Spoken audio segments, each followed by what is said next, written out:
Hello friends, मैं मनीष चौबे और आप सभी का स्वागत करता हूं अपने यूट्यूब चैनल चौबे क्लासेस में। कैसे हैं आप सब?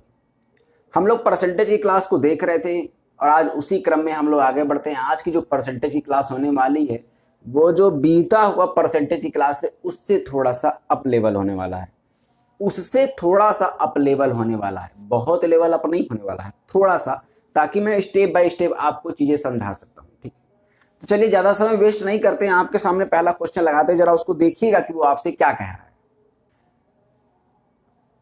तो ये देखिए आपके सामने क्वेश्चन लगा हुआ है, कह रहा है एक विद्यालय में 70% विद्यार्थी लड़कियां हैं, लड़कों की संख्या 510 है, तो स्कूल में कुल कितने विद्यार्थी हैं? तो हम मान लेते हैं कि पूरे विद्यार्थी कितने हैं, 100% रहे होंगे। मानने में क्या जाता है, 100% पूरे विद्यार्थी हैं, जिसमें से 70% लड़कियां हैं। 70% कौन है? लड़कियां हैं, गर्ल्स हैं। तो लड़के कितने हैं? 30%। सीधी सी बात है। तो लड़के कितने हैं? 30%। पूरे 100% बच्चे हैं, जिसमें से 70% लड़कियां हैं, तो 30% लड़के हैं। लेकिन लड़कों की संख्या दे रखा है कितना? 510, यानी 30% बराबर है कितने के? नंबर में 510 के बराबर है। यानी 1% बराबर हो जाए कितने के? तो 0 से 0 काट दीजिए, 3 से काट देंगे, ये कट जाएगा आपका 17/12 यानी 17। 1% का मान आ गया 17। आपसे पूछ रहा है पूरे विद्यार्थियों की संख्या कितनी है, तो पूरे विद्यार्थी कितने हैं? 100% है, 100% ही है ना। तो आपका 1% 17 के बराबर है, तो 100% 17 का मल्टीप्लाई कर दीजिए, निकल जाएगा आपका 1700। और यही हो जाएगा इस क्वेश्चन का आंसर कि उस स्कूल में, उस विद्यालय में पूरे विद्यार्थी 1700 हैं। ठीक है, बहुत ही सरल सवाल था, कोई हार्ड रूल इसमें था नहीं। ठीक है, बड़ा ही कॉमन सेंस वाला सवाल था। चलते हैं अगले क्वेश्चन, चलते हैं बिना समय वेस्ट किए। तो ये देखिए आपके सामने अगला क्वेश्चन है, कह रहा है यदि ए बी से 40% अधिक है और बी सी से 20% कम है, तो ए अनुपाते सी क्या होगा? देखिएगा ध्यान से, यहां आपको अनुपात दे रखा है ए अनुपात बी और दे रखा है आपको बी अनुपात सी। सुनिएगा ध्यान से बस। सबसे पहले जिक्र किया 40% का, अगर आप इसको फ्रैक्शन में बनाएंगे तो आएगा 2/5। सुनिएगा, कह रहा है ए जो है वो बी से 40% क्या है? अधिक है। ए अधिक है किससे? बी से। तो मान लेंगे अगर बी 5 है, बी 5 है तो ए 40% यानी 2 अधिक हो जाएगा। तो 5 पे 2 बढ़ाएंगे, कितना आ जाएगा? 7। ये आ गया ए और बी का रेशियो। अब आते हैं 20% की बात कर दिया है, 20% यानी होता है ये 1/5, और ये कम है। कौन?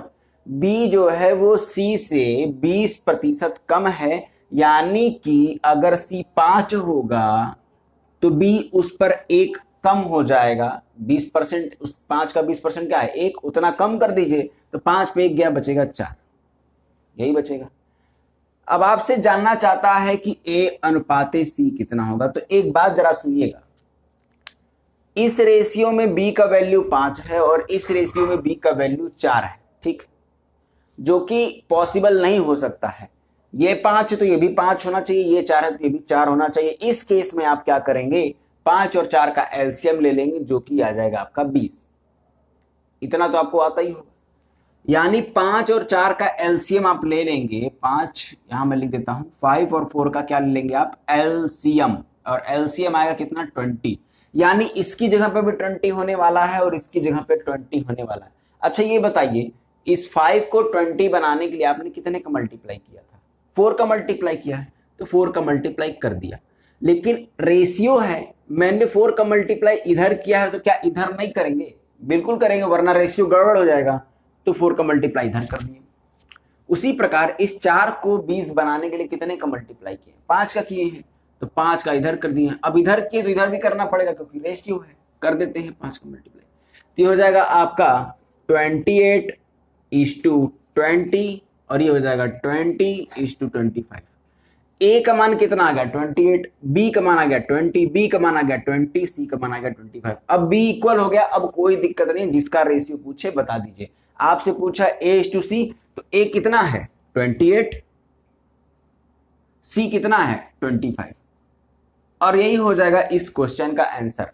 मैंने बहुत ही बारीकी से स्टेप बाय स्टेप आपको समझाया ताकि आप इस तरह के क्वेश्चन को कभी गलत ना करें। ठीक है, चलिए आगे बढ़ते हैं। आशा करता हूं कि क्वेश्चन आपको समझ में आ चुका होगा। चलिए अगले क्वेश्चन चलते हैं। देखिए आपके सामने बड़ा ही सरल सवाल है।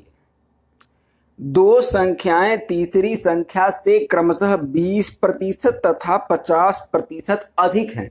दोनों संख्याएं तीसरी संख्या से क्रमशः 20% और 50% अधिक है। यानी जो पहली संख्या है वो तीसरी वाली से 20% अधिक है और जो दूसरी वाली है वो तीसरी वाली से 50% अधिक है। तो आपसे पूछ रहा है दोनों संख्याओं का अनुपात। किन दोनों संख्याओं का? ए और बी का। ठीक है, मान लेते हैं तीन संख्या है ए बी और सी। ए बी और सी। जो ए है वो सी से 20% अधिक है। तो अगर मैं सी को 100 ले लूंगा तो क्या ए 120 नहीं हो जाएगा? बिल्कुल हो जाएगा, क्योंकि 100 का 20% 20 ही होता है, उतना बढ़ा दीजिए, अधिक है। और बी की बात करते हैं। बी जो है वो तीसरी संख्या यानी सी से 50% अधिक है। अगर ये सी 100 है तो ये कितना हो जाएगा? 150, 50% अधिक है, क्योंकि 100 का 50% 50 होता है, तो अधिक कर दीजिए। अब एक काम करेंगे, जो जो कटने योग्य है उसको काट लेंगे। तो आप कहेंगे सर 0 0 0 कटने योग्य था, हमने काट लिया। अब रेशियो आ गया आपका 12:15:10। अब आपसे बोल रहा है कि दोनों संख्या, किन दोनों संख्या? ए और बी का रेशियो। तो ए और बी का रेशियो कितना है? A/B आपका 12:15 है। लेकिन क्या ये अभी और छोटा हो सकता है? जी बिल्कुल। अगर 3 से काटेंगे तो 3 चौके 12 और 3 पचे 15 आ जाएगा आपका 4:5। इस क्वेश्चन का आंसर होगा। दोनों संख्याओं का अनुपात 4:5 होगा। बहुत ही सरल सवाल मैं लेके चल रहा हूं ताकि ये देखिए सरल सवाल होते हैं लेकिन ये आपके कंसेप्ट को क्लियर करते हैं।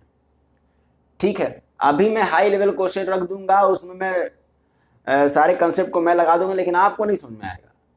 कंसेप्ट को समझने के लिए आपको छोटे क्वेश्चनों से शुरुआत करनी ही होगी। ठीक है, बढ़े आगे, चलते हैं अगले क्वेश्चन पे। देखिए अगला क्वेश्चन आपके सामने ये कह रहा है दो संख्याएं 2:3 के अनुपात में हैं। यदि छोटी संख्या के 20% में 20 जोड़ा जाता है तो प्राप्त संख्या बड़ी संख्या के 10% से 25 अधिक है। तो छोटी संख्या ज्ञात करें। पहली बात तो अनुपात लिख लेते हैं, 2:3 में, 2:3 में। ठीक, अच्छा 2:3 है तो क्या इसको मैं 200 और इसको 300 नहीं लिख सकता? लिख सकता हूं, लेकिन एक काम करिएगा, आप परसेंट लगा दीजिएगा। अभी आपको बाद में पता चलेगा क्यों ऐसा किया जा रहा है। ठीक, समझिएगा ध्यान से कि पहली संख्या 200% है, दूसरी संख्या 300% है। प्रतिशत एक चलिए मैं प्रतिशत को हटा के यहां पे x ही ले लेता हूं। अभी आपको पता चलेगा कि x क्यों लिया गया है। ठीक है, ये आ गया। अब बोल रहा है पहली संख्या का 20%। अच्छा 200 का 20% कितना होगा? 40, यानी 40x। 40x में जब 20 जोड़ा जाता है तो 20 में 20 जोड़ देंगे तो वो बराबर हो जाता है दूसरी संख्या के 10% से 25 अधिक हो जाता है। दूसरी संख्या कौन है? 300x है, उसका 10% 30x हो जाएगा। 30x से 25 अधिक है। क्या यही क्वेश्चन नहीं कह रहा है आपसे?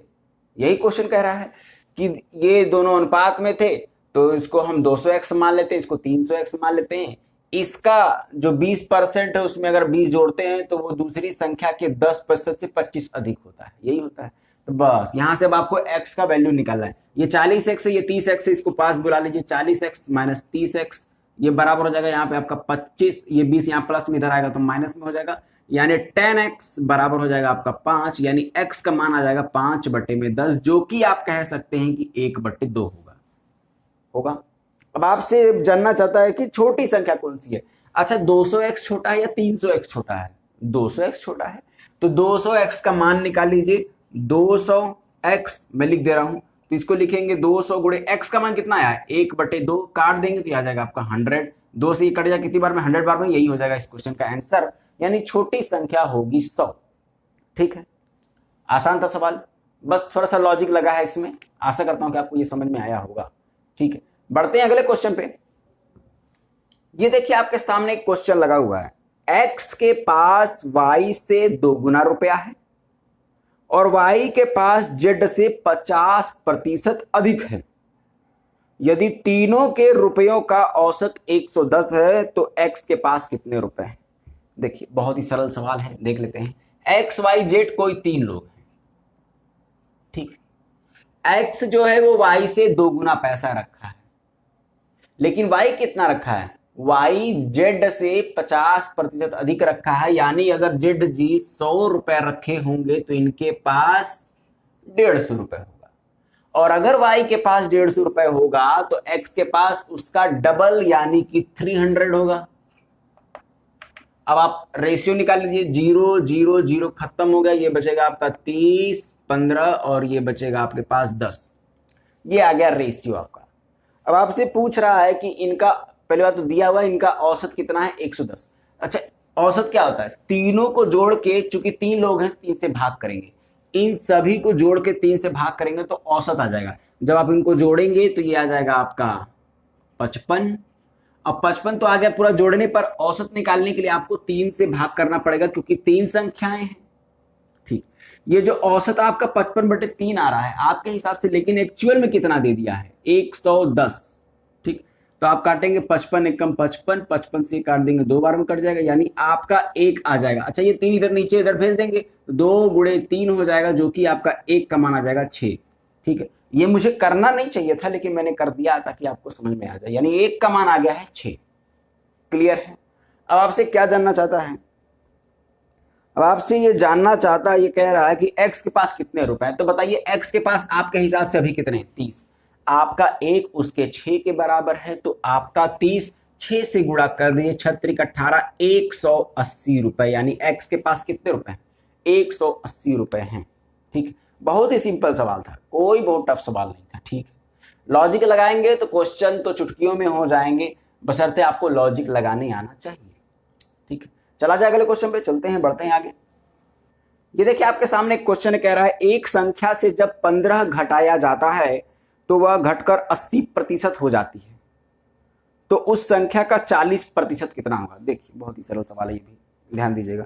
मान लेते हैं संख्या थी 100% पहले रही होगी,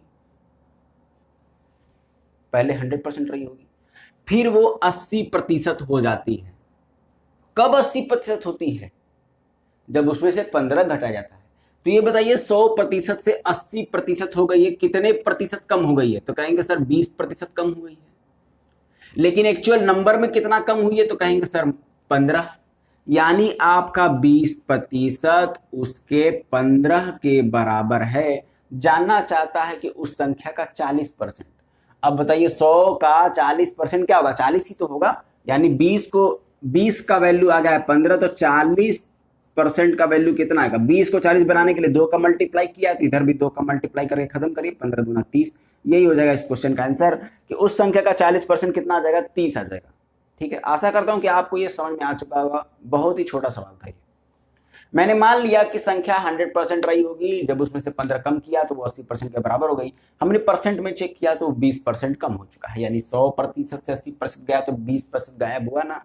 ये 20% आपका उसके 15 नंबर के बराबर है, संख्या के बराबर है, तो 20 का मान अगर 15 है तो 40 का मान कितना हो जाएगा? 30 हो जाएगा। सीधी सी बात है, कोई बड़ी बात नहीं है। बढ़ा जाए, अगले क्वेश्चन चलते हैं, इसको रब करते हैं। अब देखिए आपके सामने क्वेश्चन लगा हुआ है, 160 के 15% में कितना जोड़ा जाए कि योग 240 के 25% के बराबर हो जाए। 160 के 15% में कितना जोड़ा जाए कि योग 240 के कितने परसेंट के बराबर हो जाए? 25% के बराबर हो जाए, 25% के बराबर हो जाए। मैं आपको यहां पे एक नया मेथड बता देता हूं, डिजिट सम। डिजिट सम लगाइए, क्वेश्चन को बस खत्म ही कर दीजिए। अब डिजिट सम में क्या होता है? प्रतिशत की कोई वैल्यू नहीं होती है, तो पहले इसको हटाई दिए, कोई मतलब नहीं। डिजिट सम क्या होता है? डिजिट का सम। अच्छा, 160 में 6 और 1 को जोड़ेंगे कितना आ जाएगा? 7 गुणे 5 और 1 6 प्लस कोई संख्या होगी हमको नहीं पता, बराबर 4 2 6 गुणे 5 और 2 7, ठीक है, यही आएगा। 6 सते 42 प्लस क्या जोड़े कि बराबर 6 सते 42 आ जाए, यानी 42 में क्या जोड़ेंगे? 42 आ जाए। तो आप कहेंगे सर 42 में कुछ मत जोड़िए तभी तो 42 रहेगा। अच्छा, इस जीरो की जगह डिजिट सम में क्या होता है? या तो जीरो होता है या तो ये 9 होता है। डिजिट सम में 9 होता है। यदि आप ऑप्शन देखें तो आ जाएगा आपके पास, यहां पे ऑप्शन लिखा हुआ है 24, 84, 60 और 36। डिजिट सम 9 आना चाहिए। 4 2 6 है, ये हो सकता है? नहीं। 8 4 12 2 और 1 3, ये नहीं हो सकता। ये 6 है, नहीं हो सकता। 6 3 9, यही है करेक्ट। यानी 36 जोड़ेंगे तो आपका आंसर आ जाएगा। ठीक है, ये तो रहा केवल डिजिट सम से। डिजिट सम लगाइए, चुटकियों में सवाल को खा जाइए। ठीक है, मैं इसको अगले तरीके से भी बता देता हूं ताकि आपको समझ में आ जाए।